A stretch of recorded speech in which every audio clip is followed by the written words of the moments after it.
من الشیطان الرجیم ان اللہ و ملائکتہ یصلون علی النبی یا ایہا الذین آمنوا صلوا علیہ وسلموا تسلیما اللہم صل علی محمد وعلی آل محمد کما صلیت علی ابراہیم وعلی آل ابراہیم انک حمید مجید اللہم بارک علی محمد وعلی آل محمد کما بارکت علی ابراہیم وعلی آل ابراہیم انک حمید مجید۔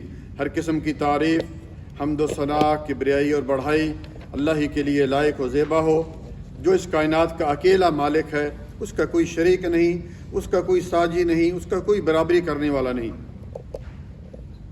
پیارے بھائیو، سب سے اہم چیز ہر چیز سے پہلے جو ہے انسان کی زندگی عقیدہ توحید پر گزرے۔ اگر عقیدہ توحید میں خلل ہے، اس کا کوئی عمل قبول نہیں ہوئے گا۔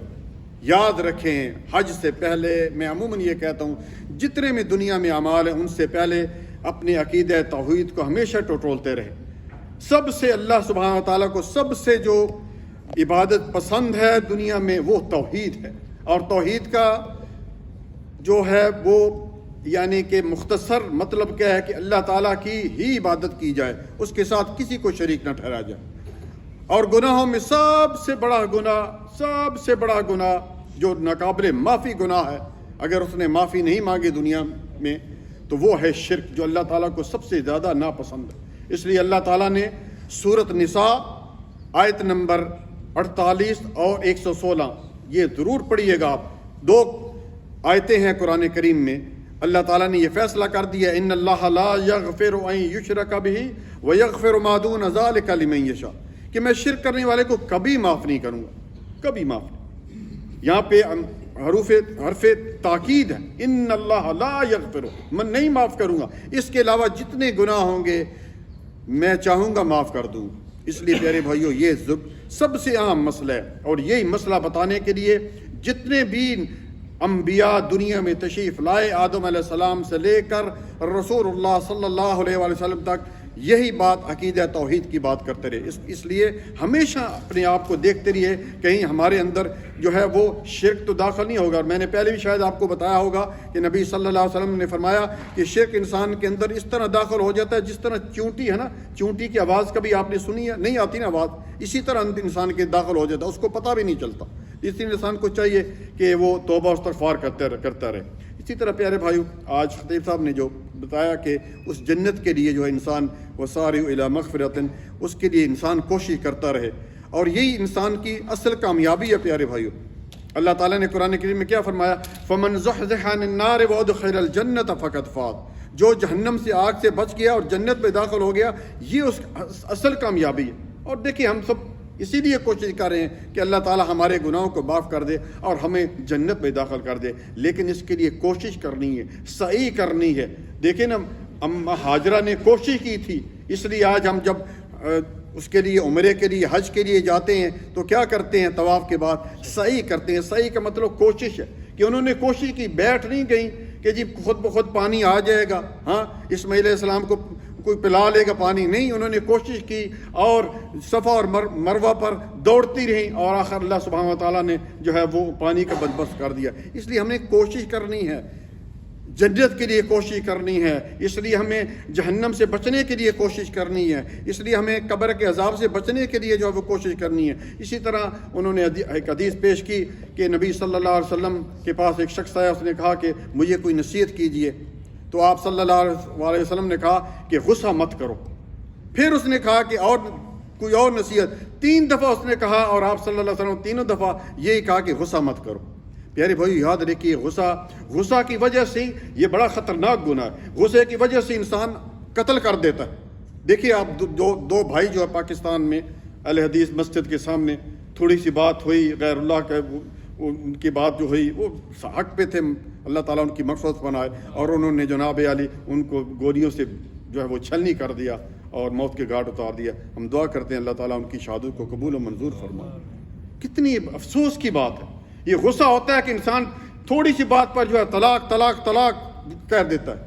اس لیے غصے کا جو علاج علاج کیا ہے اس کا؟ علاج یہ ہے کہ انسان جب غصہ آئے، انسان غصہ آ سکتا ہے تو اعوذ باللہ من الشیطان الرجیم یہ پڑھے، اگر کھڑا ہوا ہے تو بیٹھ جائے، اگر بیٹھا ہوا تو لیٹ جائے، یا اس کے بعد جو ہے وہ انسان جو ہے وضو کرے، پانی پیے۔ یہ تمام چیزیں جو ہیں اس کے ذہن میں ہونی چاہیے کہ جب اس طرح غصہ آئے تو وہ اس طرح کرے۔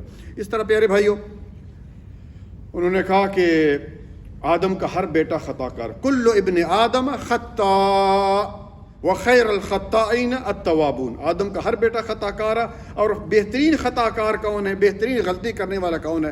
جو توبہ کر لے۔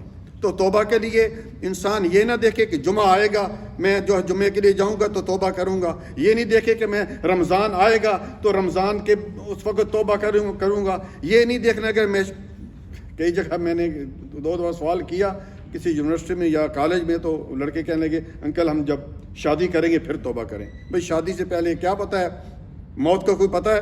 اسی طرح بہت سارے لوگ کہتے ہیں کہ نہیں میں ایک دفعہ حج کر لوں نا اس کے بعد بالکل میں گناہوں سے باز آ جاؤں گا۔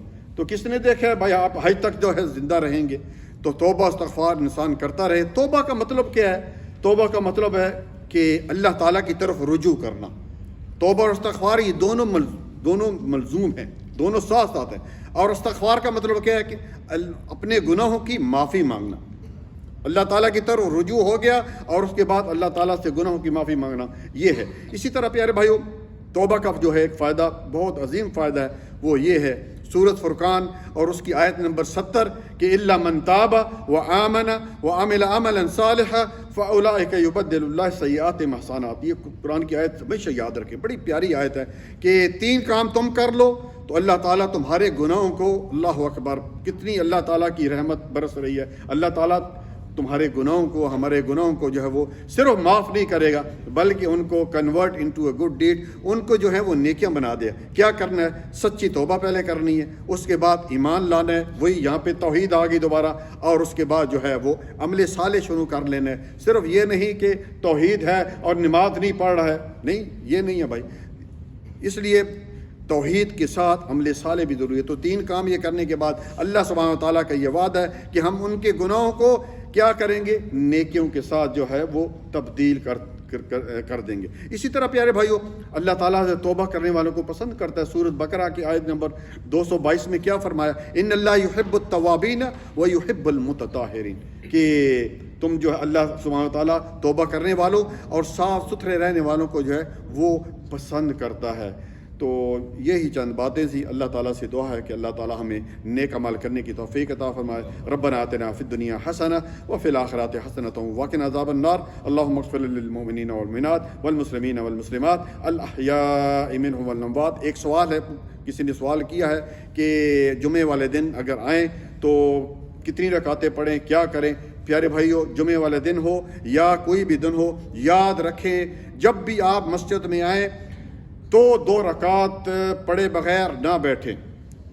رسول اللہ صلی اللہ علیہ وسلم کی حدیث ہے، بخاری و مسلم کی روایت ہے، ٹھوس روایت ہے کہ اذا دخل احدکم المسجد فلا یجلس حتی یصلی رکعتین، تم میں سے جب بھی کوئی مسجد میں داخل ہو نہ بیٹھے جب تک 2 رکعت نہ پڑھ لے۔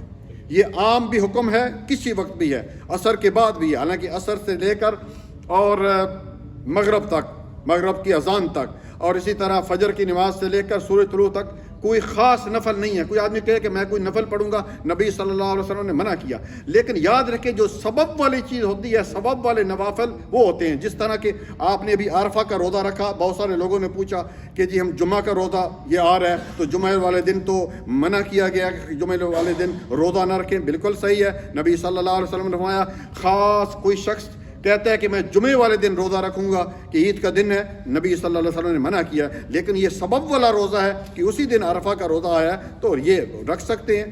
عام دنوں میں یہ ہے کہ اگر جمعے والے دن روزہ رکھنا ہے تو اس سے 1 دن پہلے جمعرات والے دن رکھ لے یا ہفتے والے دن رکھ لے تو یہ جو ہے یہ جائز ہے۔ اسی طرح پیارے بھائی، جمعے والے دن جو ہے نبی صلی اللہ علیہ وسلم خطبہ ارشاد فرما رہے ہیں اور ایک شخص داخل ہوتا ہے، اس کا نام بھی ہے قیس قطفانی، اس طرح کا کوئی نام ہے، اور وہ بیٹھ جاتا ہے، وہ سوچتا ہے کہ نبی صلی اللہ علیہ وسلم کا خطبہ سنتے ہیں۔ آپ صلی اللہ علیہ وسلم نے خطبے کو روک کر اس کو کہا کم یا غیث وصل رکعتین خفیفاً، کہ اے غیث اٹھو اور 2 رکعت ہلکی نماز پڑھو۔ اور پھر آپ صلی اللہ علیہ وسلم نے ارشاد فرما دیا اذا جاء احدکم یوم الجمعہ و امام یخطب کہ جمعے والے دن آئے کوئی اور امام خطبہ دے رہا ہو تو نہ بیٹھے جب تک کہ وہ 2 رکعت نہ پڑھ لے. اس لیے یہ 2 رکعت یہ ثواب والی نماز ہے. عصر کے بعد ہو یا اسی طرح فجر کے نماز کے بعد ہو یا کسی وقت بھی آپ مسجد میں داخل ہوتے ہیں تو نہ بیٹھے جب تک کہ 2 رکعت نہ پڑھ لیں. جزاک اللہ خیراً، بارک اللہ فیک، السلام علیکم ورحمۃ اللہ وبرکاتہ.